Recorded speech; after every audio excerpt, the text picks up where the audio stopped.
Good morning. Can you please introduce yourself and tell us a little bit about your nonprofit origin story?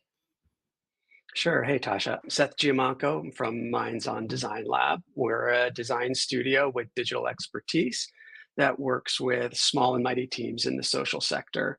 And I work in the area of strategy and technology, sometimes hands on, doing some website development, coding, but more often guiding that process and similar types of projects. My origin story started actually, I was going to university to be a teacher, elementary school teacher in particular, and with a goal to be a fourth or fifth grade teacher. So I found teaching to be just like a series of experiments. You're always trying something a little bit different and, seeing how the kids react. And do you see that light bulb go off? Do you not? If not, okay, chalk that up into the lost column. Let's try it a different approach and see what might resonate. And creating and crafting those experiences was a lot of fun and just worked for me.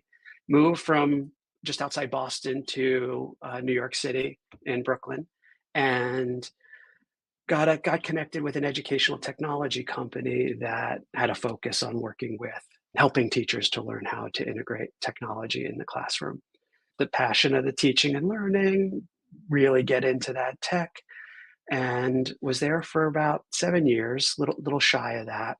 Wore every hat from customer service, teacher training, online and in person, to eventually product management, project management, helping to design some of the tools and representing the teachers on our executive team that was making decisions about the web-based product that we had.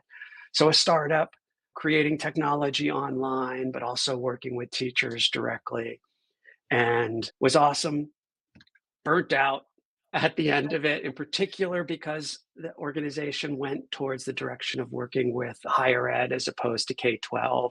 Took a little the wind out of my sails in terms of the passion connection, and decided to do something else. Now, all the while, from back in my university days through that time, I was coding websites on the side.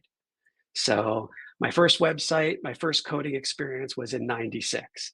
So all the way continued through self-taught, reading books online, trying to figure things out. And so I had an opportunity to partner up with my wife, and who is a graphic designer and had been doing this for quite some time, was building her own business and was finding the need to do more and more digital to be a parent. So decided to join forces, see if we still like each other. And Nice. doing that was back in 2007, so we're doing okay. And what was interesting is somewhat through her own experience and the clients that she was starting to make connections with, and some of the connections I've made through the educational experience I had, we we had a few nonprofit clients right out of the gate, couple which that had a youth development or education bent or aspect to their mission. And in our first few years doing work for all types of different people and companies, we were finding that the nonprofits we were working at, A, were super happy with the work, B, we loved the work, and C, they were the most gracious to share us forward. So Nice. after a few years and getting referrals and building our client base in that area, decided to focus that as our niche, which basically meant that's where we're going to do our learning, that's where we're going to do our networking, and that's where we're going to try and hone our craft even further in terms of that mission driven, cause driven storytelling aspect to that work. And it's continued since then, to the point where after a couple years, we were pretty much exclusively working with nonprofits, foundations, and a couple social good type initiatives. I love that. The one thread I find through so many people who decide to serve this sector through services, it the passion among the consultants for the sector is often just as much as the people who are in-house, right? They just feel very much this is where they're supposed to be. This is where they can make an impact. And I always adore so many of the consultants in this space because I think they're there for the exact same reasons and Yeah. their skills just lend themselves slightly differently than many nonprofits can't afford to have a graphic designer in-house or a web developer, but still need those services at times. What is your favorite part of working with nonprofits?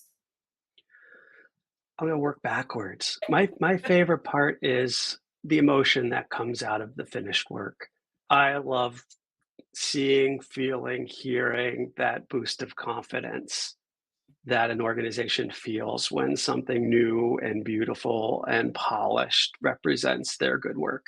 Just to you get a sense of the spring in this step and the sharing that comes back. Look what this board member said. Look at what this constituent said. I just had a meeting with a potential funder, and this was the feedback that we got. And then just that energy and that uplifting that they're feeling is just that's awesome. For the reason you're saying, we're in there. We've earned after the work that we've done, we're at a point in our business development where we're working with people whose missions we can get behind 100%. If we can't, we're not the right fit. So we're invested. So to see that the work that we're contributing and layering into the work that they're doing is having that kind of impact in how they're using it or how they're doing their outreach almost immediately, that's awesome. And that's a result of like really good collaboration, really good planning and working together to get to that point, which I'm often part of the facilitation of that, in particular with our digital work. So, I love that. I had a really interesting conversation with someone the other day talking about the future generations of donors, right? The millennials, Gen Z onwards. And I think there's this huge shift away from transactional relationships, which we probably should have never gotten into in the first place, but worked for mhm. a period of time. And now it's those generations want to be part of the impact, right? They want to be like, I helped do this. I helped put this out into the world. And I think there's just, yeah, a deep need for purpose in the work. So I think I love how you phrase that because I think it's really cool to be aligned with a mission that you strongly believe in and then be able to see, oh, look at what happened because this all came together this way. I love that. That's fantastic. Now, challenges of the work. Clearly you're coming from the services side, but what are the kind of challenges in your interactions with nonprofits or maybe some of the challenges in nonprofits being able to get the support they need from consultants as well? Because you're going to have a unique perspective there. Oh boy, yeah, there's a lot there. I'll start, but we could probably talk for quite a bit around Yes. this. Say, it's not new. Our focus, again, primarily working, as I mentioned at the outset, with small and mighty teams. Often that's small and mighty organizations. Sometimes that's teams within medium or larger organizations that have some specific needs for which we're a good fit for. But especially with those smaller organizations in mind, growing is really hard. I say this from my own personal experience. I say this from our experience working with small teams that are growing. It's there's so many aspects to growth that are challenging. There's the aspect of the realities of hiring and trying to bring other team members on board. And often those team members, even during that hiring, being overburdened, having to wear too many hats.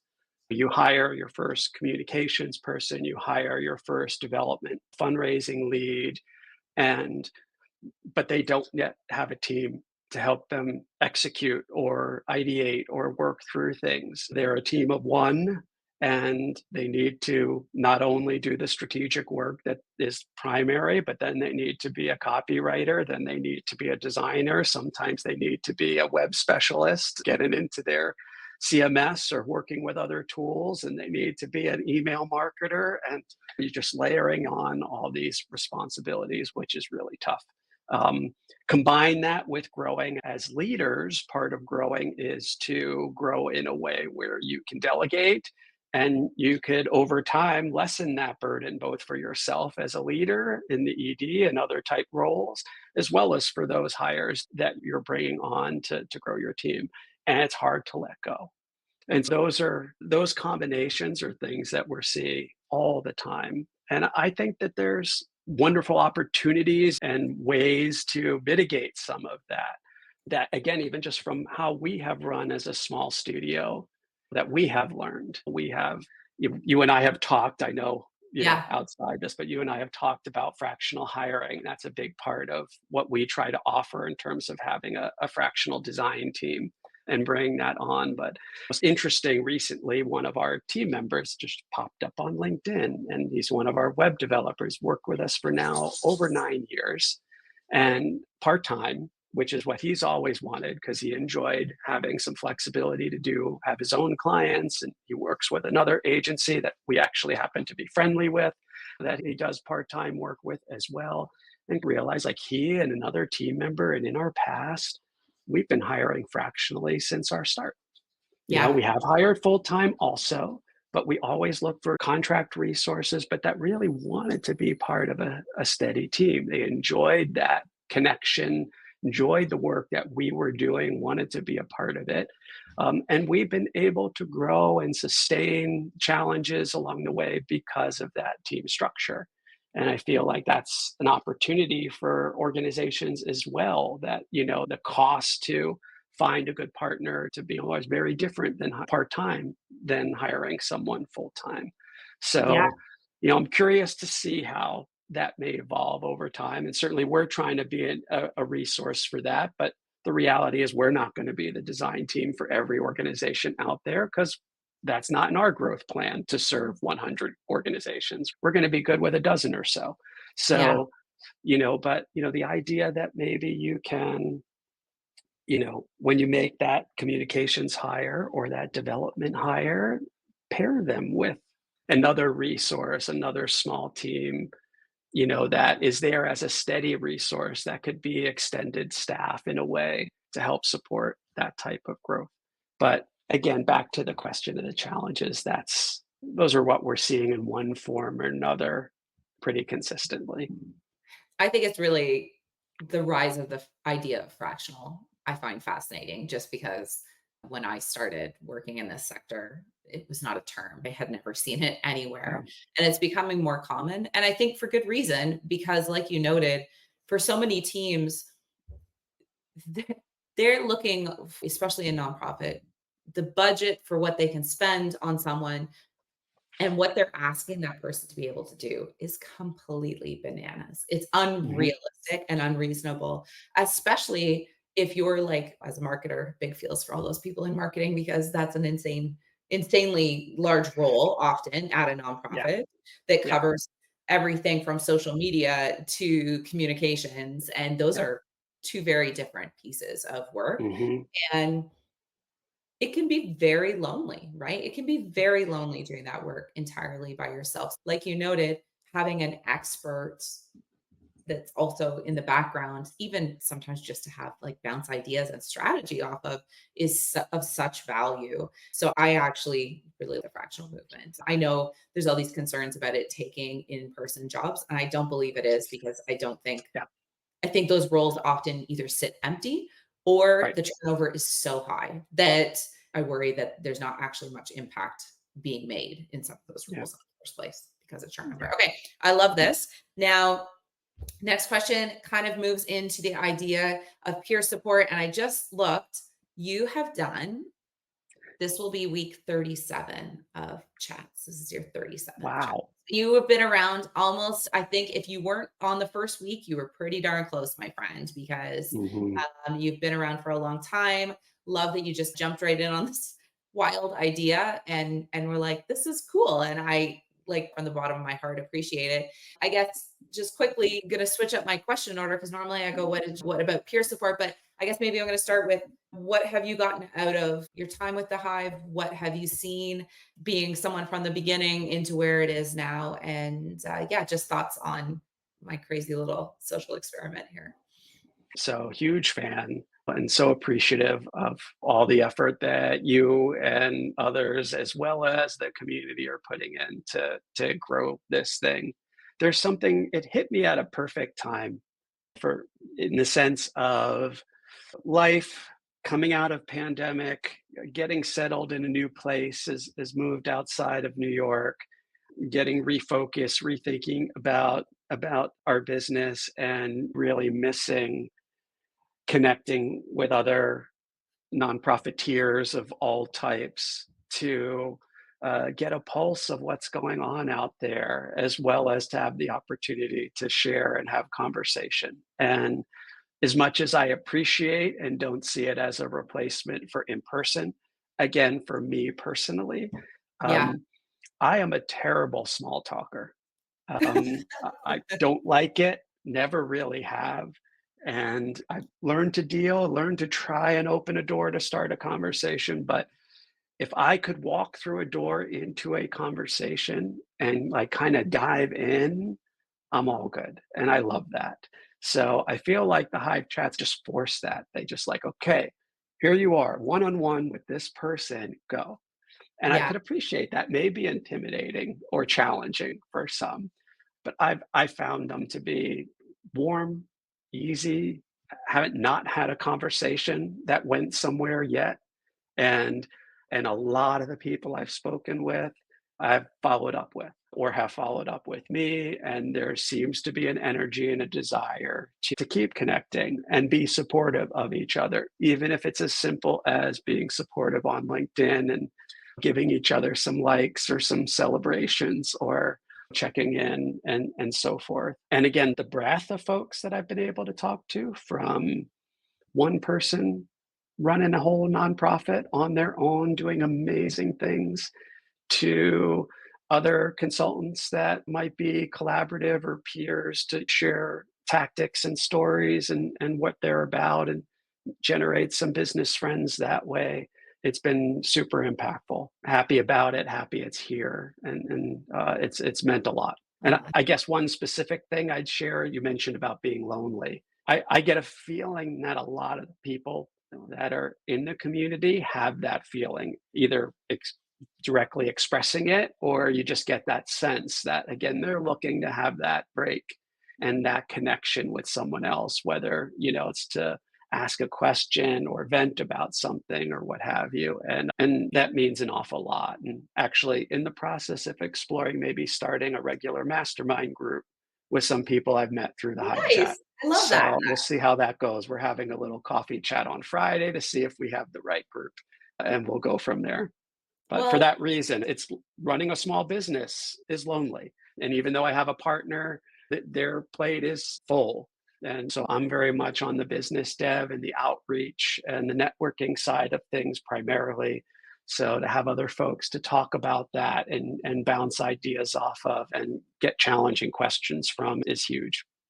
I love that. I think it's really important to I think there's the kind of tropes about networking and everybody makes fun of like your network being your net worth. And I don't know if that's completely accurate, but I do think taking a little bit of time consistently to meet new people, even if all you get out of it is I find for myself at least so much of my thoughts on nonprofit work, my ability to speak to what's happening in the sector is because I have this variety of opinions. I try to have this sounds bananas, but throughout the week, I try to have between 3 and 6 member conversations a week.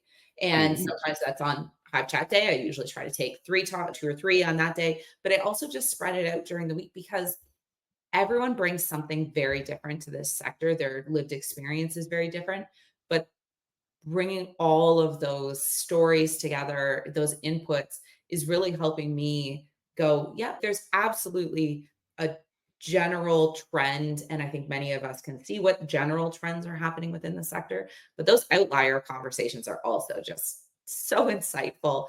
And one Mhm. to one, we all say things we wouldn't necessarily say in a group setting.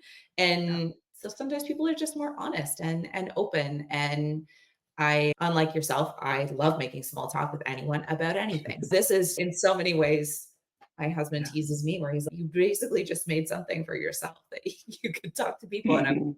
yeah, but I was also incredibly lonely. The pandemic as an Yeah. extrovert was basically the worst possible thing that could happen for my mental health. And I didn't Mhm. know how to do online networking. I was very much an in-person networker. Right. But I think finding a way for it to work for those of us who are like, let's talk to anyone, and those of us who are maybe like, "Oh, I need to be put in the right conversation in order to make this work." Yeah. Feels like it's married the different types of people into a setting that can work for many if Yeah. they're Yeah. That was like to for me pre-pandemic, there were a bunch of different lots of networking opportunities in and around New York City. And I'd go and maybe I'd have one conversation when I go to the in-person. Again, for that reason that I'm just yeah, not as skilled interjecting me into a conversation or even after an introduction, going right into something. The one-on-one, the online just has worked brilliantly for my introvertness yeah. and being able to have that open door to have those deeper conversations that are meaningful to me and to hear what others have to share and be a good listener and share back when I can. I know you've been an incredible resource. I've gotten huge response from people that I've paired you in conversation with to go, "Oh, Seth gave us advice on this." I know you go and create people's websites ahead of conversations just to know what people do. And I think that's the best practices. And it makes people, particularly in nonprofit, feel very seen when that kind of investment happens before a call, because not Yeah. all of them are getting that opportunity to talk to an expert on something like website, because that's a lot of nonprofits do maintain their own website. So last Yep. question, just quick, and I know we already started to talk about this a little bit, but how do tools like the Hive or communities like the Hive help you in finding peer support for your work? And I know you already alluded to a mastermind, which is great. Yeah. Yeah. It's a great vehicle to make business friends Yeah. as a start. And I've had conversations with fellow vendors and consultants about marketing and outreach and how they're using LinkedIn and asking for tips and just started working with a virtual assistant myself that was referred from someone that I met through the Hive. And then on from talking to nonprofit staff and leaders, oh gosh, so many things. Just in terms of, I had a conversation with someone who's focused on her nonprofit, and I was like, I never heard of her mission before. So and someone doing that, and it was just so logical. It made so much sense that there's a need for that, and so it's just fascinating just to hear what she's doing and then how she's doing it. And then what was cool is it happened to be one of our clients had a small overlap and maybe even an opportunity for her to reach some other audiences. So I love those chances to share back. I'm like, hey, go check these people out. And if an introduction makes sense, right on, let me know. Otherwise, you could reach out directly if you think there's something there that might be useful. And I found that from others too, Yeah. where others have mentioned, hey, I shared you to this listserv, or this is a person I think you should talk to. And it's also been fun that like starting to bump into people. I did another online networking experience. I saw three other hivers there, and we were all like, "Hey, good to see you." So, Seth, I'd love to hear more about the services offered by Minds on Design Lab and how people can get in touch with you.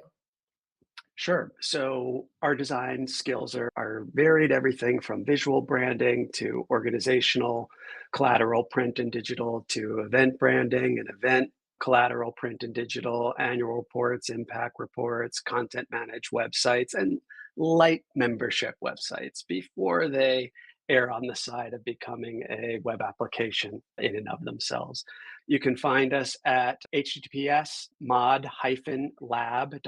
That's mod-lab.com, or search for Minds on Design Lab. And I'll add, we do projects. And as I mentioned earlier, we also serve as a fractional design team to organizations as a steady resource on a monthly basis. I love that. That's fantastic. And thank you so much again. You've been a wonderful support as I've grown out of the Hive. And it's always lovely when your name pops up. I know I can put pretty much anyone in conversation with you and know I'm going to get solid feedback from everybody. So thank you very much. Appreciate Oh, this. thank you. Appreciate it. Yeah, Okay. appreciate all you do, Tasha. Thanks.